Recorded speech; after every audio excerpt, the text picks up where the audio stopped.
You see, you should have been recording that. I was. Oh, good. Hi, my name is Taylor Stern. I'm the guitar player of the band Bonavia. Check us out on Facebook, YouTube, and Instagram. And I'm here today to talk about my gear.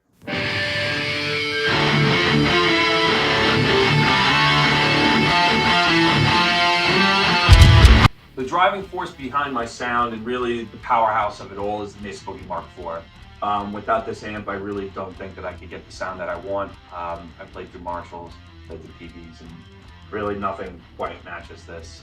It's infamous within the guitar world, and it's extremely versatile. Anything from clean blues leads to, ripping metal. That's pretty much what I love about it. The way I run it, I put it on full power, which is 90 watts. It also has a tweed power setting for 45, but I always run it on full power.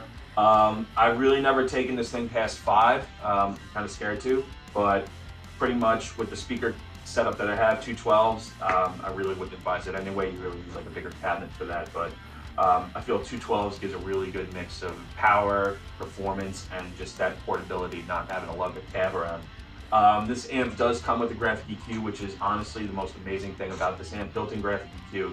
I have a pretty much typical V, but I really drive the 80 hertz and the 6600 hertz way up there. I kind of took my cue from Van Halen on that. He just kind of put everything to 10 and let it rip. So scoop mids, highs and lows, pretty cranked. And then pretty much I have the gain cranked, the treble almost all the way cranked, the mids kind of scooped, on the lower end.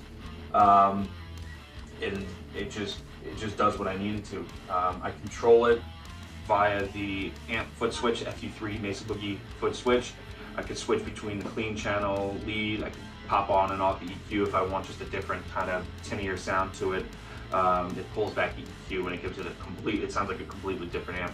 And then pretty much for effects, I really don't run that many. I have it looped to a Line 6 Pod XT Live floorboard.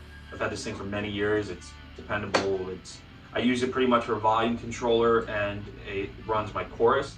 It also has a gate setting, so it kind of tames this beast a little bit. So I pretty much, it's a simple chorus, delay, a little bit of reverb, and a gate, and my tuner. And then I can switch between the amp settings, rhythm 1, rhythm 2, lead EQ. I could kill lead EQ if I want, but I rarely ever do. And pretty much I just use this for the clean setting on the amp and the lead setting.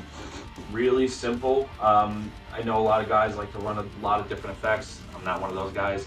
I just like things pretty simple.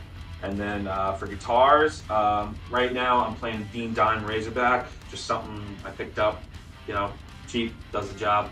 And then I recorded the album with this and with the Gibson Les Paul. But this is kind of what I'm using for my main sound. I think it looks pretty badass, and like I said, simple is better in my opinion. This song is called Something Wicked This Way Comes. It's off of our album Some Things Are Better Left Undead. Check us out on Spotify, iTunes, Apple Music, Amazon, and wherever else you download music.